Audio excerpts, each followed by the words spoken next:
논산 탑정호 출렁다리 명칭을 공모하면서 전국에서 5천여 건이 접수돼 상금 200만 원의 1등작이 선정됐는데 그 이름이 헛웃음을 자아냅니다. 상금은 선착순으로 지급해서 논란이 더 커지고 있습니다. 충남 내륙에서도 KTX를 타고 서울로 갈 수 있게 되면서 노선 출발지인 홍성이 날개를 달고 있습니다. 내포 신도시와 혁신도시 개발, 공공기관 이전에도 박차가 기대됩니다. 2024년 개통 예정인 충청권 광역철도 노선을 따라 대전 구도심 소형 아파트 매물이 사라졌고 가격이 급등하고 있습니다.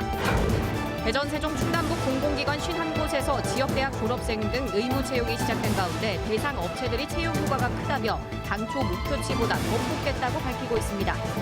여러분 안녕하십니까? 아시아 최장 출렁다리로 개장 한 달을 앞둔 논산 탑정호 출렁다리 명칭 공모전이 최근 열렸는데요.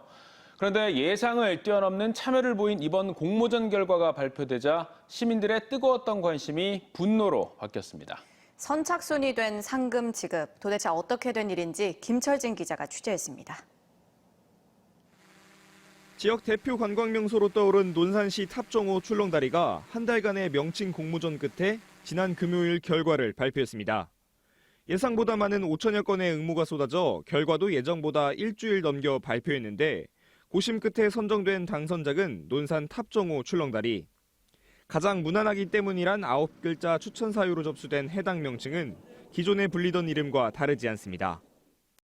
이미 인터넷과 지역 주민들 사이에서 탑정호 출렁다리란 익숙한 이름으로 불리고 있는 상황에서 이번 공모전 결과가 기존 이름과 무엇이 다른지, 이럴 거면 왜 공모전을 했는지란 비판이 쏟아지고 있습니다.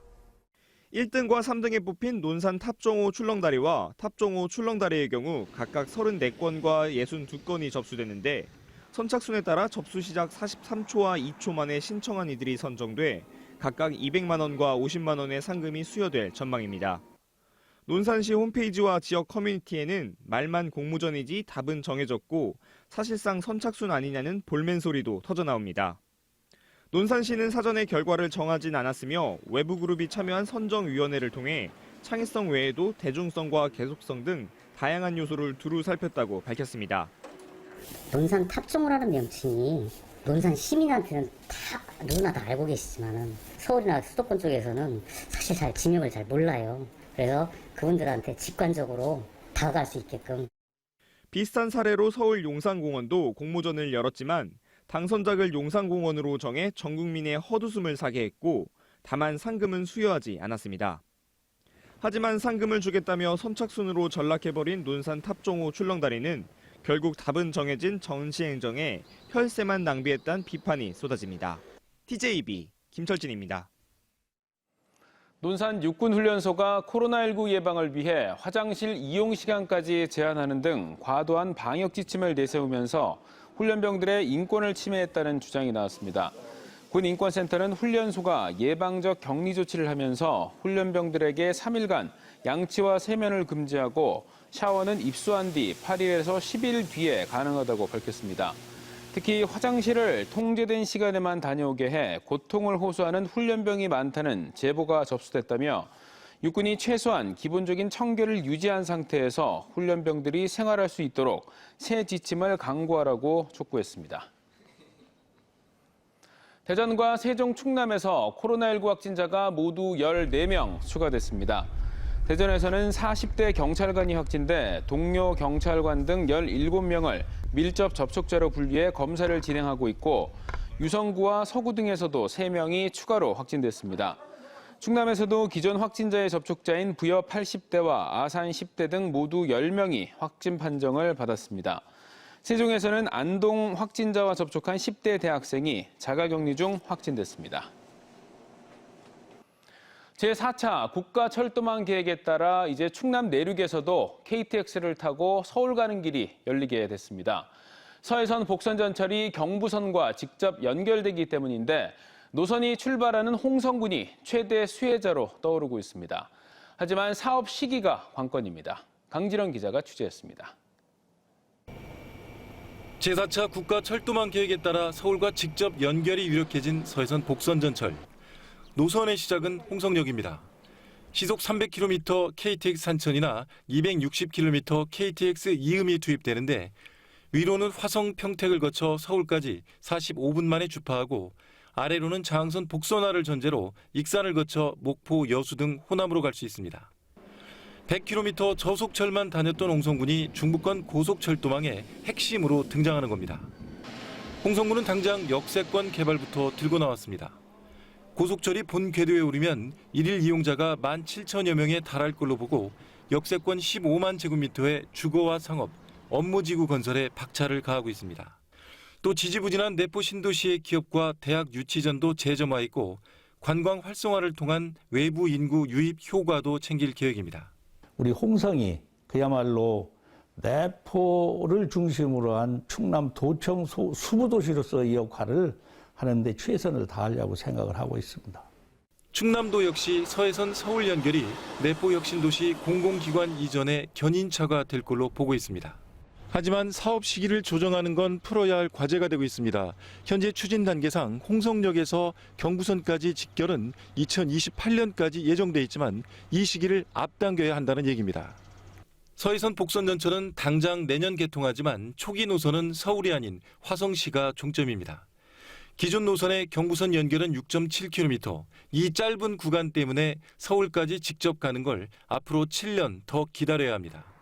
따라서 예비 타당성 조사 등 행정 절차를 서둘러 밟을 수 있도록 정치력이 필요할 걸로 보입니다.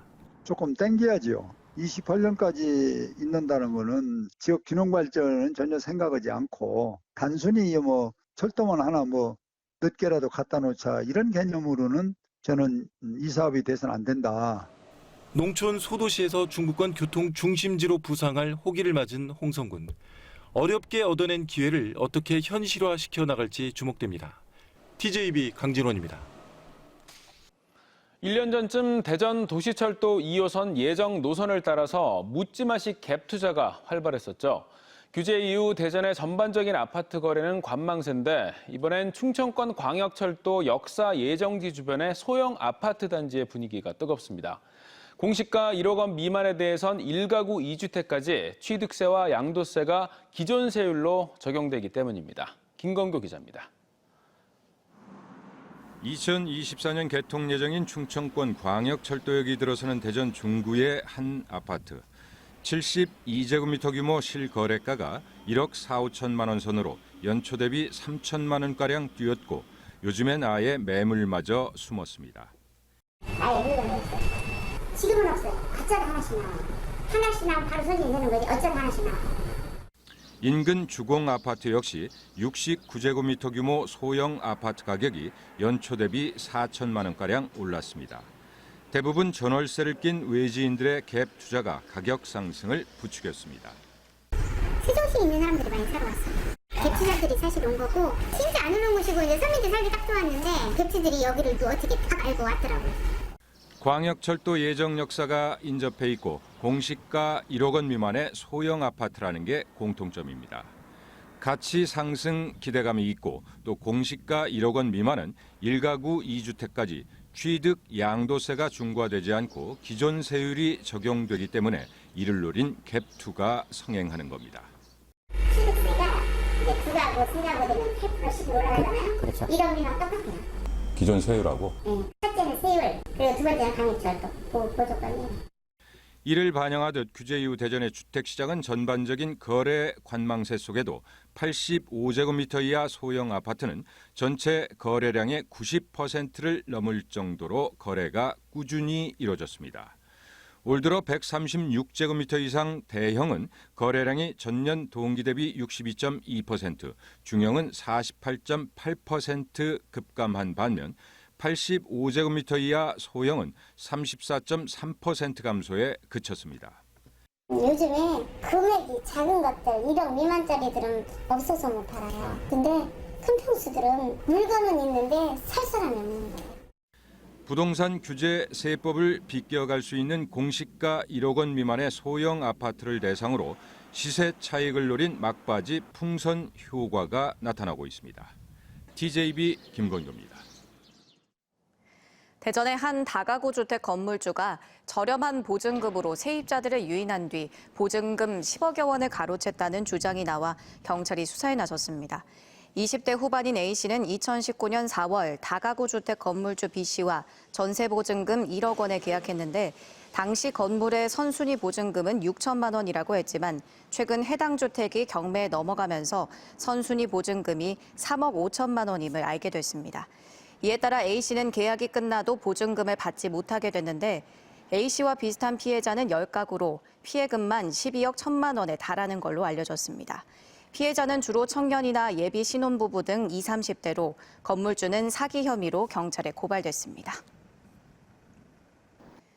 지난해 여름 국립대전현충원에서 산발적으로 급증해 유족들로부터 이를 없애달라는 민원이 제기됐던 정체불명의 생물체가 희귀 남조류인 구슬말로 파악됐습니다.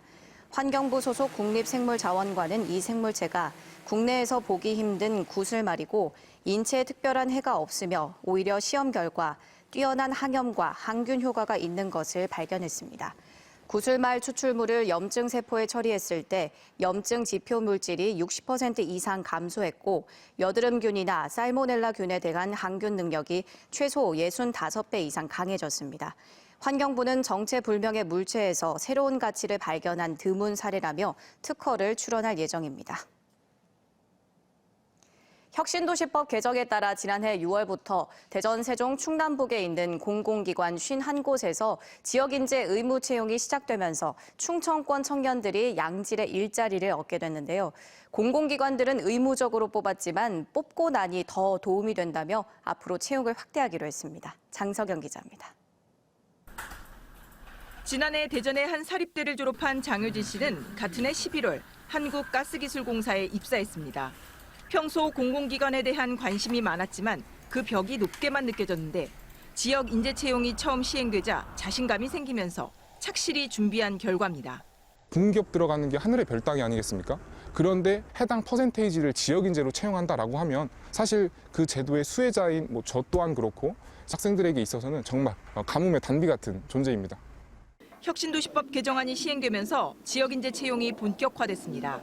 지난해 6월부터 연말까지 대전 17개 공공기관에서 944명을 채용했는데 이 가운데 충청권 지역인재는 319명으로 33.8%에 달했습니다.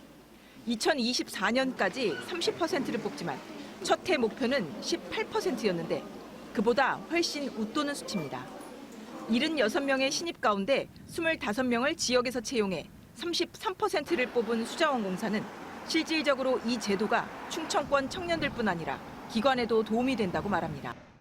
자기 연고를 찾아가려는 의지가 높았습니다. 하지만 대전 충청 지역 인재들의 경우에는 채용이 되면 보다 더 확실하게 지역 근무에 열중을 하는 모습을 보였습니다. 올해는 철도공사 1,400명과 수자원공사 335명, 원자력연구원 97명, 국방연구소 90명, 조폐공사 60명, 철도공단 57명 등 2,216명이 신규 채용될 예정으로 이 가운데 21%, 465명이 지역인재로 채워지게 됩니다. 대전시는 이들 17개 기관과 협약식을 갖고 취업 기회 확대를 당부하며 대신 협력 사업을 적극 추진하겠다고 약속했습니다. 특히 분야별 모집 인원이 5명 이하거나 경력직 채용, 연구직 등 예외 규정이 많은 만큼 기관들의 열린 마음을 부탁했습니다. 지역인재들이 물론 서울 있는 대학과의 경쟁에서 여러 가지 불리한 지점이 있지만 이 지역인재를 잘 활용하시면 지역의 문제를 해결하는 데 훨씬 더 도움이 될 수 있다는 걸 다시 한번 해보는데요. 최근 1년 동안 타 시도로 전출한 대전 지역 20, 30대 청년만 5만 2천여 명으로 그 절반이 직업 때문인 만큼 지역인재 채용에 거는 기대는 어느 때보다 높습니다. TJB 장석영입니다. 오늘 오후 4시 반쯤 대전시 대덕구 신대동의 한 폐기물 처리장에서 화재가 발생해 소방당국이 관할 소방서 인력 전체가 출동하는 경보령인 대응 1단계를 발령하고 이 시각까지 진화 작업을 벌이고 있습니다. 현재까지 인명피해는 없는 걸로 알려졌으며 소방당국은 폐지에 불이 붙은 걸로 보고 진화가 모두 끝나면 정확한 원인과 피해 규모를 조사할 예정입니다. 과학기술정보통신부 장관과 정부 출연 연구기관을 비롯한 정부 소속 18개 연구기관 대표들이 모여 2050 탄소 중립 실현을 위해 힘을 모으기로 했습니다. 과기정통부는 오늘 에너지기술연구원에서 2050 탄소 중립 실현을 위한 연구기관 비전 선포식을 열었습니다.